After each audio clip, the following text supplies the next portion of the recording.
Kita akan membahas tentang 3 doa yang Nabi SAW bersumpah dengan 3 doa ini, bahwa 3 doa ini kalau kita berdoa dengannya maka tidak akan ditolak alias dikabulkan Allah Subhanahu wa taala. Apa saja 3 doa yang Nabi SAW bersumpah di sini bahwa doa-doa ini pasti mustajab. Ma'asyiral muslimin wal muslimat rahimani wa rahimakumullah. Secara umum bahwa tidak ada amalan yang lebih mulia di hadapan Allah Subhanahu wa taala melebihi doa. Kata Nabi SAW, laisa syai'un aqram indallahi minad du'a. Tidak ada sesuatu yang lebih mulia di hadapan Allah Subhanahu wa taala melebihi sebuah doa. Karena doa itu gambaran daripada tauhid seseorang. Doa ini nilainya sangat tinggi sekali. Tapi sayang, banyak yang tidak tahu nilai sebuah doa. Padahal para nabi dan rasul mereka sangat mengagungkan doa. Seolah-olah tidak ada yang tahu nilai sebuah doa kecuali mereka para nabi dan rasul dan orang-orang yang mengikuti mereka dengan baik. Kita lihat saja beberapa kisah yang dicantumkan dalam Al-Quranul Karim. Bagaimana para nabi itu saat mereka ditimpa kesulitan, maka mereka akan tadarru, merendahkan diri kepada Allah dan berdoa agar kesulitannya dihilangkan. Bagaimana Nuh alaihi salatu wassalam yang ketika kapalnya diombang-ambingkan ombak itu, yang sebelumnya Nuh alaihi salatu wassalam hampir tidak selamat dari kaumnya. Setelah 950 tahun berdakwah tetapi ditolak dakwahnya. Sampai-sampai ketika kaumnya sudah hampir berani bahkan mengancam untuk membunuh Nabi Nuh, maka Nuh berdoa kepada Allah, Rabbi inni maglubun fantasir. Ya Allah, aku hampir dikalahkan oleh kaumku, maka tolong aku. Maka semata-mata Nuh berdoa kepada Allah Subhanahu wa taala, karena setiap nabi itu kan punya doa yang mustajab. Semua para nabi sudah mereka panjatkan doa-doa itu kecuali Nabi kita Muhammad SAW. Sengaja tidak diungkapkan doa itu di dunia, tetapi untuk menjadi simpanan di akhirat. Disebutkan dalam sebuah riwayat dari Sa'ad bin Abi Waqqas radhiyallahu an. Jadi Sa'ad bin Abi Waqqas radhiyallahu an meriwayatkan sebuah hadis. Jadi satu hari, kata Sa'ad, marartu bi Utsman bin Affan. Aku lewat dengan Utsman ibn Affan radhiyallahu an, dan ketika itu Utsman berada di masjid. Fasallamtu alaihi, aku pun mengucapkan salam kepada Utsman itu. Tapi Utsman tidak menjawabnya. Sampai 3 kali Utsman juga tidak menjawabnya. Akhirnya kemudian kata Sa'ad, fa'ataitu amiral mu'minin, aku pun menjumpai amiral mu'minin yang ketika itu adalah Umar bin Khattab radhiyallahu an. Faqultu lahu, ku katakan kepada amiral mu'minin, ya amiral mu'minin, wahai amiral mu'minin. Dia mengatakan, apakah telah terjadi dalam Islam ini sesuatu? Kata Umar bin Khattab, wa madzak, apa itu maksudnya? Maka dia mengatakan, ya amiral mu'minin, lu aku lewat di masjid Nabi, di situ ada Utsman. Fasallamtu alaihi, aku ucapkan salam kepadanya, tetapi Utsman tidak pernah menjawab salamku. Apakah ada peristiwa yang berubah dalam Islam, kata Sa'ad bin Abi Waqqas ini. Maka Umar radhiyallahu anhu akhirnya memanggil Utsman dan ingin menanyakan kenapa dia tidak menjawab salamnya Sa'ad bin Abi Waqqas. Akhirnya kemudian kata Umar bin Khattab radhiyallahu an, ma mana'aka alla takuna radadta ala akhika salam ya Uthman. Kata Umar, ya Uthman, apa yang mencegah kamu untuk menjawab salam dari saudaramu Sa'ad ini? Apa yang mencegahmu? Kenapa kau diam saja? Ada orang mengucapkan salam, harusnya dijawablah. Maka Uthman ibn Affan radhiyallahu anhu mengatakan, aku tidak mendengar salamnya. Aku tidak dengar, macam mana mau jawab? Aku tidak dengar. Ya. Tapi Sa'ad bin Abi Waqqas mengatakan, bahkan aku mengucapkan salam. Kata Utsman, aku tidak dengar. Akhirnya kemudian Umar bin Khattab radhiyallahu anhu berupaya menengahi dua sahabat yang hampir berselisih ini gara-gara mengucapkan salam dan tidak mengucapkan salam. Maka akhirnya kemudian Utsman pun mengatakan, ya Amirul Mukminin, boleh jadi ketika itu memang aku sedang ada masalah, aku sedang ditimpa masalah. Mungkin menghayal, melamun gitu ya. Kayak kita kadang-kadang kalau menghayal itu ada orang ngomong di depan kita aja nggak tahu, padahal dia sedang ngomong sama kita tuh. Nanti kemudian kita tanyakan, dengar kamu ngomong apa tadi? Kan itu ya, itu orang menghayalkan seperti itu ya. Itulah yang terjadi kepada Utsman. Akhirnya kemudian Utsman mengatakan, aku sedang ada masalah, sehingga tidak fokus. Kemudian ditanyakan, apa masalahmu? Dia mengatakan, aku teringat doa yang Nabi SAW bersumpah dengan doa itu. Aku teringat doa yang Nabi SAW bersumpah dengan doa itu, siapa yang membacanya maka akan dihilangkan setiap kesulitannya, setiap kesusahannya, setiap gundah gulananya akan dihilangkan Allah. Masalahnya ketika Rasul hendak mengajarkan doa itu, datang pula Arabi, Arab Badui, mengganggu Nabi dengan pertanyaan. Akhirnya dia lupa menyebutkan lafadznya dan Rasul pun langsung pulang. Kata Sa'ad bin Abi Waqqas, ya Utsman, bukankah aku ada di situ?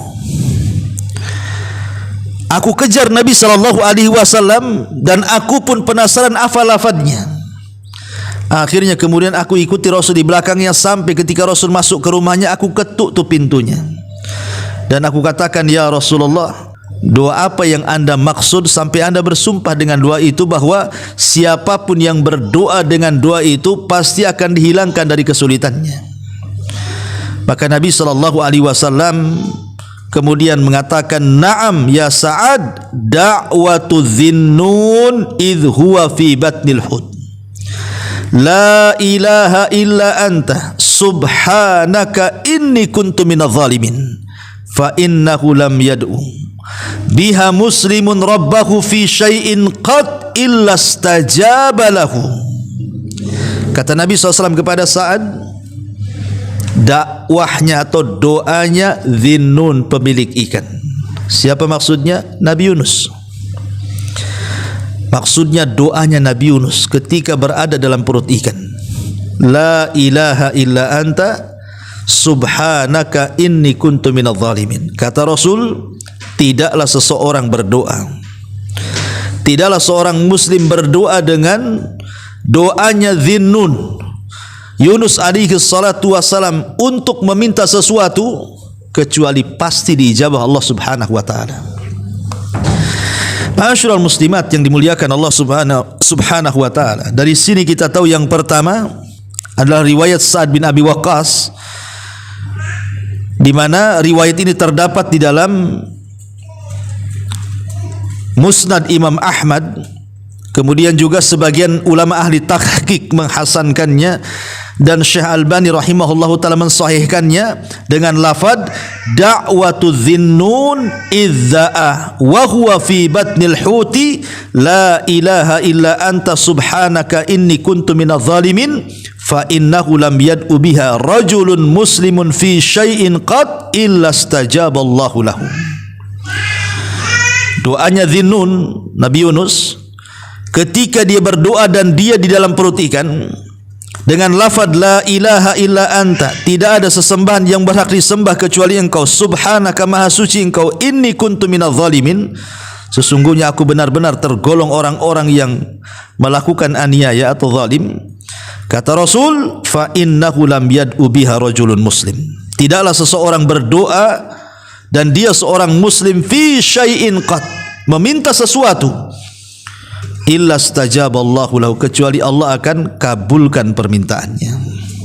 Inilah doa yang Rasul bersumpah bahwa siapapun yang berdoa dengan Dhinnun, doanya Nabi Yunus, pasti dikabulkan. Ma'asyiral muslimat yang dimuliakan, ma'asyiral muslimin wal muslimat rahimani wa rahimakumullah. Para ulama mengatakan kenapa demikian, karena ada 5 poin yang harus dicatat dalam doa ini. Yang pertama, bahwa Nabi SAW tegas mengatakan dalam hadis ini, ketika orang yang berdoa dengan doanya Nabi Yunus itu, Rasul dengan tegas mengatakan illastajaballahu lahu, pasti dikabulkan. Rasul yang mengatakan pasti dikabulkan. Ya, ini yang pertama. Yang kedua, di dalam lafaz doa itu ada lafdut tauhid. Lafaz tauhid. La ilaha illa anta. Itu lafaz tauhid. Dan lafaz tauhid itu adalah lafaz yang paling agung. Bahkan Rasul mengatakan afdalu kalimati la ilaha illallah. Seutama-utama kalimat adalah kalimat la ilaha illallah.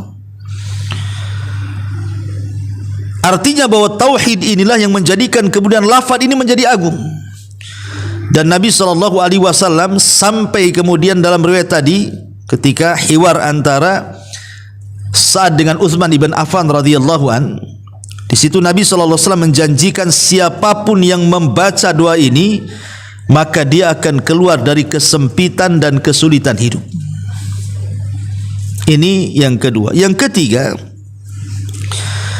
bahwa hamba Allah ketika melihat doa ini dengan seksama, betul-betul kita renungkan doa itu, maka di sini ada ahammiyatu istishari azamatillahi azza wajal. Di sini ada perasaan pengagungan kepada Allah azza wajal. Kenapa demikian?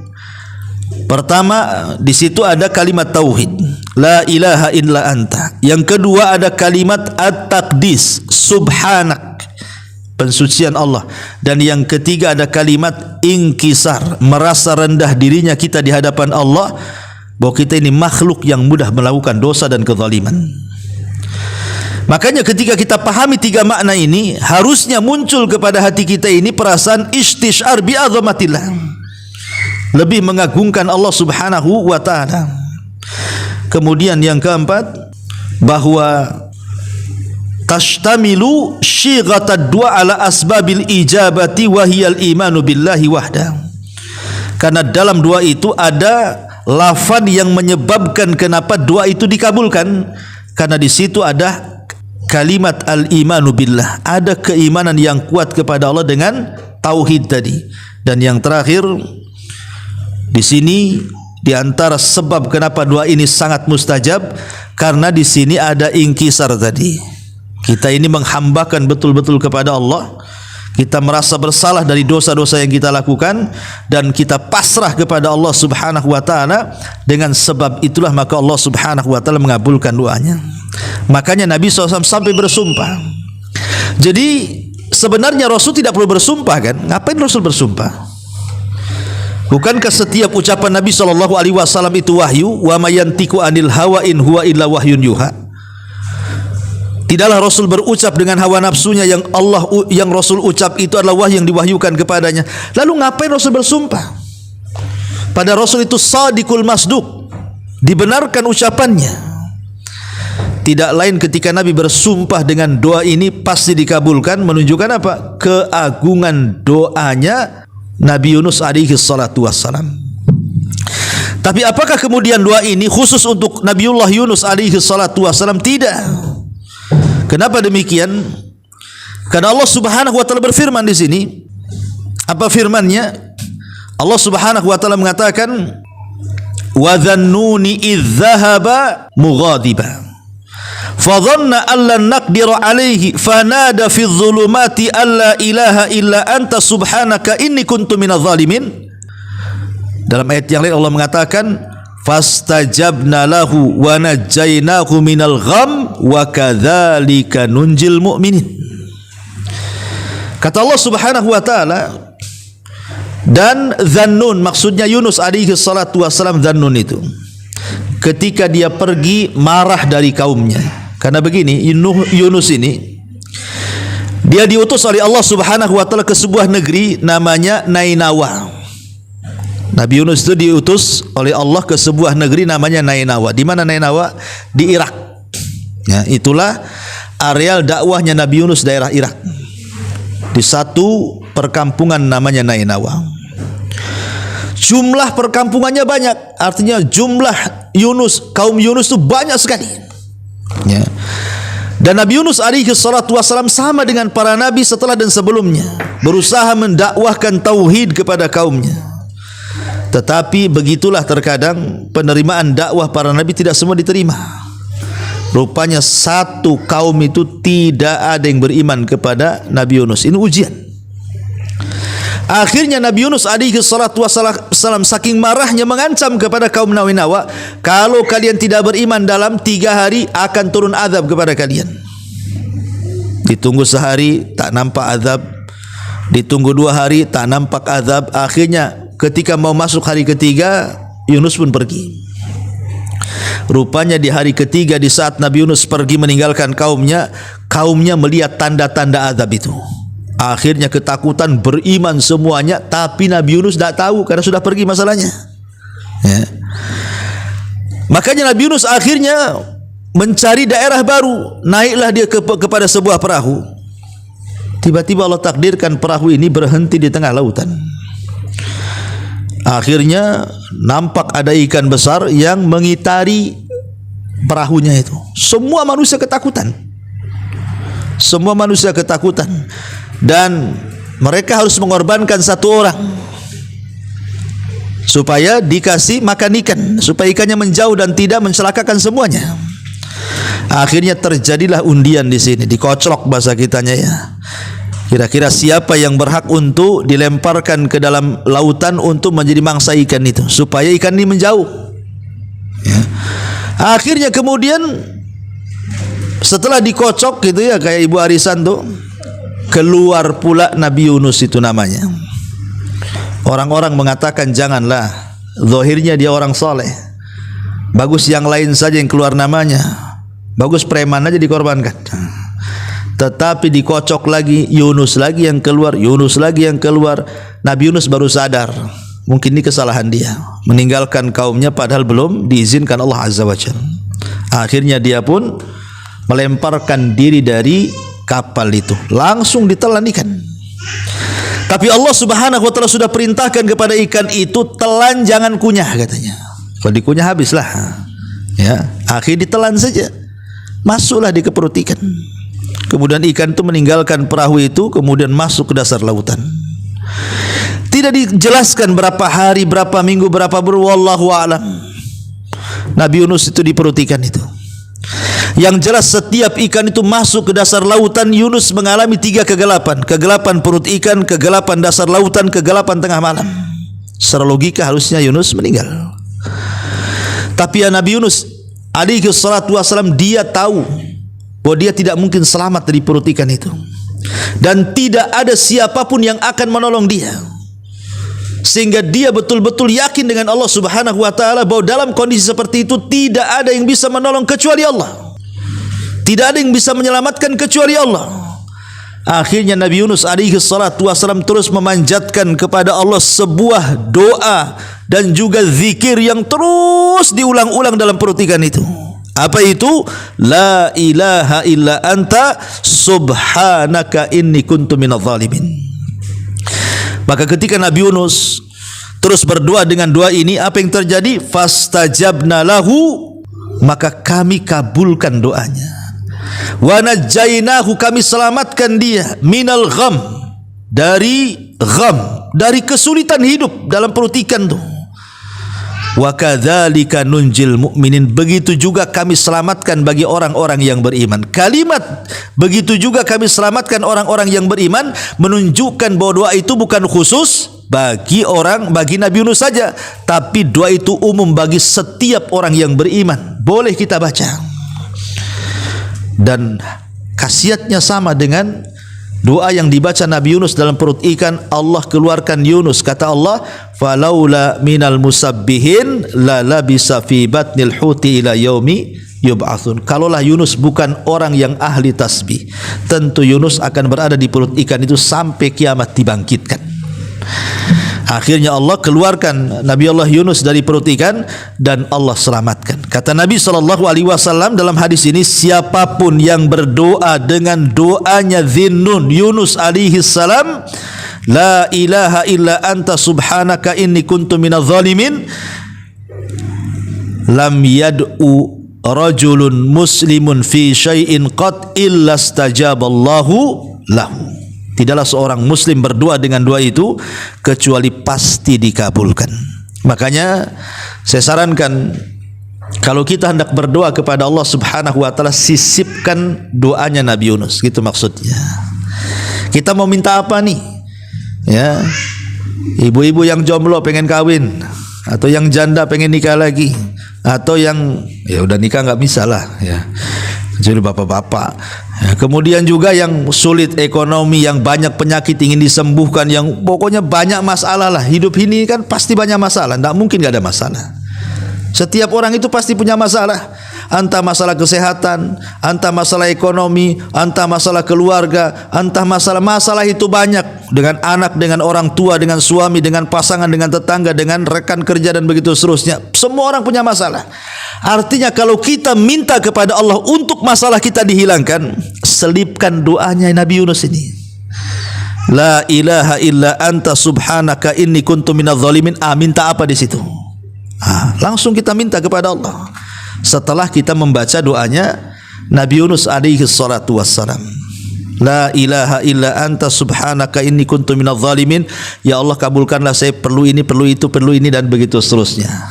Ya, karena tadi Utsman ibn Affan radhiyallahu sampai mengatakan bahwa doa Dhinnun ini sampai Rasul bersumpah, siapapun yang mengucapkannya pasti mustajab. Ya, ini yang pertama. Ya, doanya Nabi Yunus alaihi salatu wassalam, la ilaha illa anta subhanaka inni kuntu minadh dhalimin. Yang kedua, doa yang mustajab yang Rasul bersumpah dengan doa itu. Doa ini dari sahabat Anas ibn Malik radhiyallahu an, dan dikeluarkan oleh ashabus sunan. Ya, Abi Dawud, Tirmidzi, Ibnu Majah itu disebut ashabus sunan. Dari Anas ibn Malik radhiyallahu an, dan doa ini juga disahihkan oleh Syekh Nasiruddin Al-Albani rahimahullahu taala. Jadi Anas ibn Malik radhiyallahu an, Anas bin Malik ini pembantu Nabi. 10 tahun dia membantu Nabi sampai Rasul meninggal. Maka disebut khadimur Rasul, pembantu Nabi. Kata Anas bin Malik radhiyallahu an, kuntu ma'a Rasulillah sallallahu alaihi wasallam jalisan. Satu hari aku pernah duduk bersama Nabi. Wa rajulun qa'imun yusalli. Di sebelah kami ada seseorang yang tegak mendirikan salat. Di Anas dengan Rasul sedang duduk, rupanya tidak jauh dari situ ada orang salat. Falamma raka'a wa sajada wa tashahhad da'a ilallah. Ketika laki-laki ini sudah ruku, sudah sujud, dan sekarang posisi dia di tasyahud akhir, tiba-tiba dia berdoa setelah tasyahud itu. Apa doanya? Allahumma inni as'aluka bi anna lakal hamdu la ilaha illa anta al-mannanu badi'us samawati wal ard ya dzal jalali wal ikram. Allahumma inni as'aluka bi anna lakal hamdu la ilaha illa anta al-mannanu badi'us samawati wal ard ya dzal jalali wal ikram. Begitu lafadznya. Ya hayyu ya qayyum inni as'aluka. Ya Allah, hamba memohon kepadamu dengan segala pujian untukmu. Tidak ada Tuhan yang berhak disembah selainmu. Engkau esa, tidak memiliki sekutu. Engkau pemberi anugerah, engkau pencipta langit dan bumi. Wahai zat yang maha terpuji dan maha mulia, wahai zat yang maha hidup dan terus mengurus makhluknya. Ya Allah, aku meminta sesuatu kepadamu. Apa kata Nabi SAW ketika dia mendengar orang ini mengatakan seperti itu?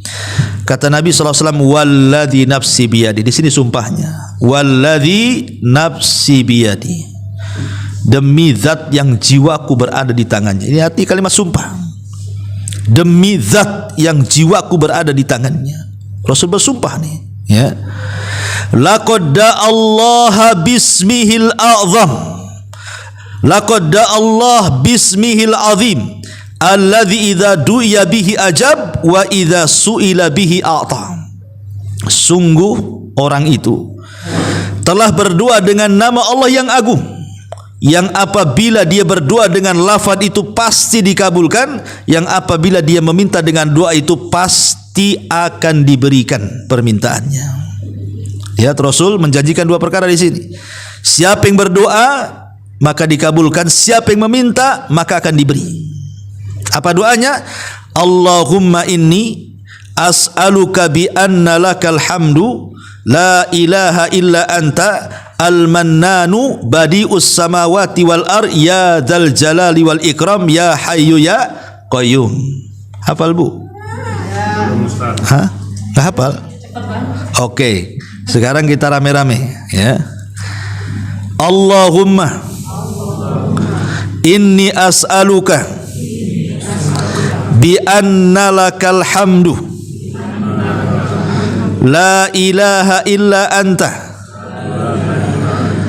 al-mannanu badi'us samawati wal ar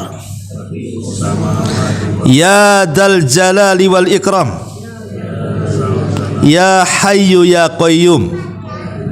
Kan pendek itu, nggak cepat-cepat lah, memang loadingnya kurang. Kurang loading aja sebenarnya kan. Ini sebenarnya pendek ya. Allahumma inni as'aluka bi anna lakal hamdu la ilaha illa anta al-mannanu badi'us samawati wal ar ya dzal jalali wal ikram ya hayyu ya qayyum titik. Habis itu kita minta, terserah minta apa. Yang penting doa ini dulu dibaca. Rasul mengatakan demi zat yang jiwaku di tangannya. Ini bersumpah. Siapa yang berdoa dengan doa ini kemudian kita meminta apa saja, pasti dikabulkan doanya, pasti diberikan permintaannya. Ini sumpah Nabi. Pertanyaannya apa? Kenapa sampai mustajab doa ini? Karena dalam doa ini terkandung Ismul A'zam, nama Allah yang agung. Nama Allah yang agung. Apa itu? Ya dzal jalali wal ikram ya hayyu ya qayyum. Sebenarnya mengatakan itulah Ismul A'zam. Dahulu di zaman Nabi Musa alaihi salatu wassalam, ketika Nabi Musa alaihi salatu wassalam itu membawa Bani Israel dari Mesir menuju Palestina, tanah perjanjian. Kemudian Allah azab Fir'aun itu, dan Allah tenggelamkan sehingga mereka diselamatkan dari Fir'aun dan bala tentaranya. Dalam perjalanannya Nabi Musa dan Bani Israel ini melewati satu bukit yang panjang. Bukit itu namanya Bukit Husban. Bukit itu memanjang sekali, Bukit Husban. Lah setelah Bukit Husban itu ada sebuah kaum dari kaum-kaum Kan'aniyun, penduduk asli situ. Mereka ketakutan kalau Nabi Musa dan Bani Israel itu hendak menjajah mereka. Akhirnya kemudian mereka mencari-cari orang yang mustajab doa supaya berdoa akan kehancuran Musa dan Bani Israel. Lah kebetulan di situ itu ada seorang ahli ibadah namanya Bal'am ibn Ba'ura. Bal'am ibn Ba'ura. Bal'am ini salah satu ulama dari ulama-ulama Bani Israel. Bal'am ini, dia kalau berdoa mustajab doanya. Kalau berdoa doa apa saja mustajab doanya. Kenapa rahasianya Bal'am bin Ba'ura itu kalau dia berdoa mustajab doanya? Karena dia memiliki Ismul A'zam, menguasai Ismul A'zam. Karena dia ahli Taurat juga, ya. Dia tahu nama-nama Allah Subhanahu wa taala yang agung itu. Makanya dia kalau berdoa dengan nama Allah yang agung pasti dikabulkan.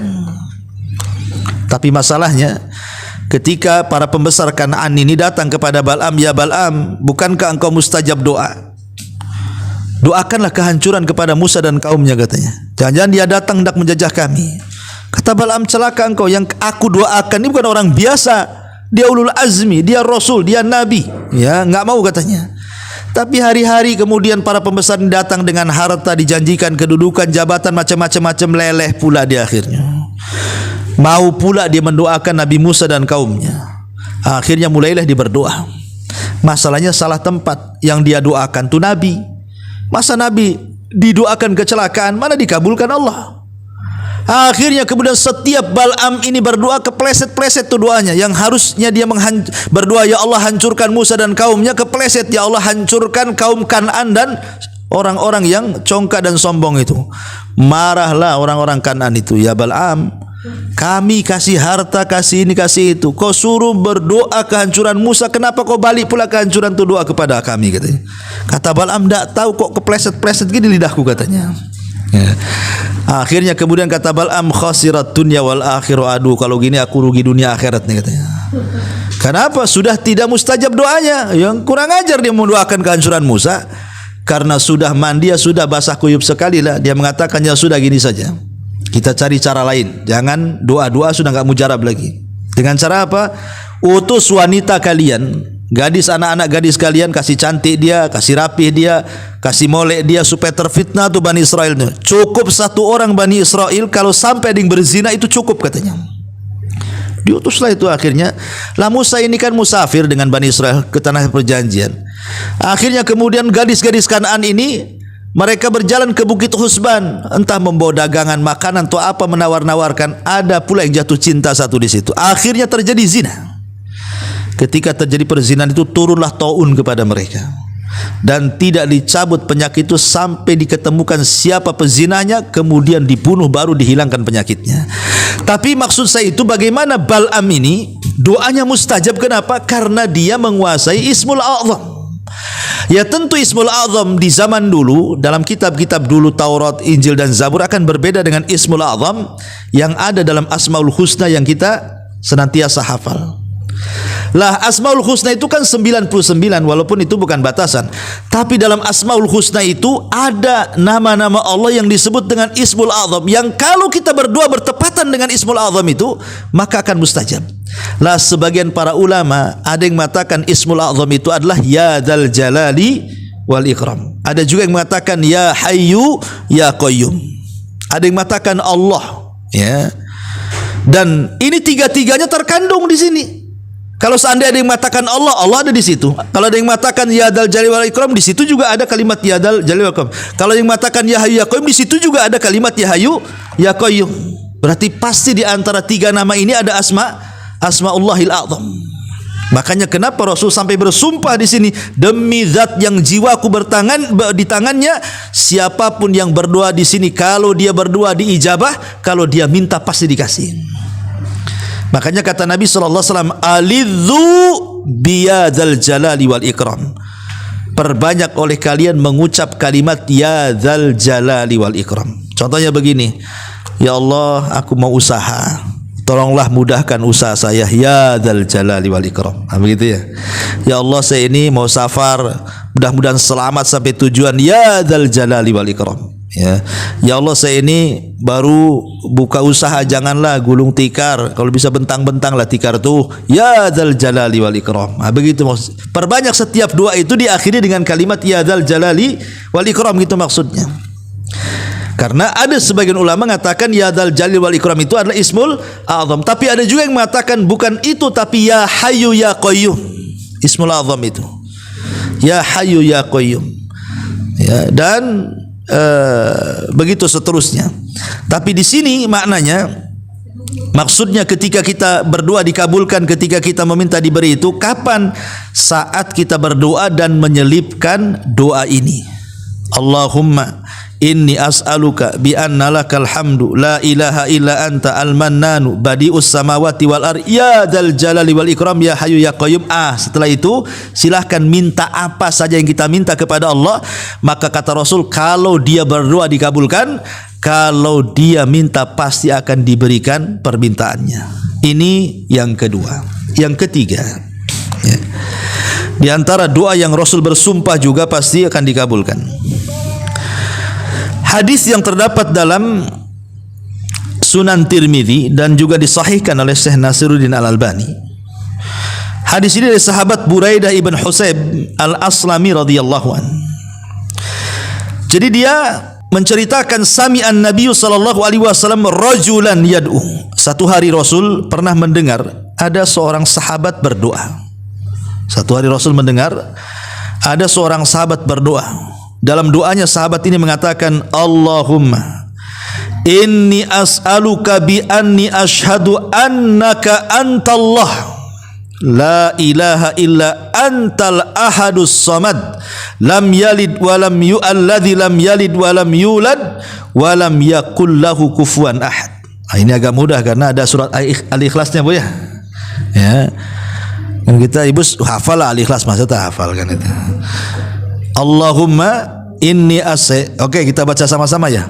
Allahumma inni as'aluka bi anni ashhadu annaka anta Allahu la ilaha illa anta al-ahadu as-samadu alladzi lam yalid wa lam yulad wa lam yakul lahu kufuwan ahad. Kan enak ini. Agak mudah daripada yang tadi ya. Ya. Allahumma inni as'aluka, ya Allah, saya meminta kepadamu, bi anni asyhadu, bahwasanya saya bersaksi, laka kepadamu, antallah, engkau adalah Allah, la ilaha illa anta, tidak ada sembahan yang berhak disembah kecuali engkau, al-ahad, yang maha tunggal, as-samad, yang maha bergantung, alladzi lam yalid, yang tidak melahirkan, walam yulad, yang tidak dilahirkan, walam yakul lahu kufuwan ahad, dan yang tidak ada yang sekutu dengan Allah Subhanahu wa taala siapapun. Apa kata Rasul? Walladzi nafsi biyadihi. Lagi-lagi Rasul bersumpah di sini, demi zat yang jiwaku berada di tangannya. Laqad sa'alallaha bismihil a'zam. Sungguh dia telah meminta kepada dengan nama Allah yang agung. Idza du'iya bihi ajab wa idza su'ila bihi a'ta. Apabila dia berdoa dengan doa itu pasti dikabulkan, dan apabila meminta pasti diberikan. Ya, ini kurang lebih dengan doa yang pertama kalimatnya, karena ada Ismul Azam, nama Allah Subhanahu wa taala yang agung. Apa nama Allah yang agung dalam apa namanya doa ini? Kalimat Allah. Ya, di sini ada kalimat Allah. Allahumma inni as'aluka bi anni asyhadu annaka antallah. Nah, di sini kalimat Allah di sini. Antallah, engkau adalah Allah. Dan Allah itu Ismul A'zam. Semua nama Allah kembali kepada lafaz Allah. 99 nama Allah itu kembali kepada lafaz Allah.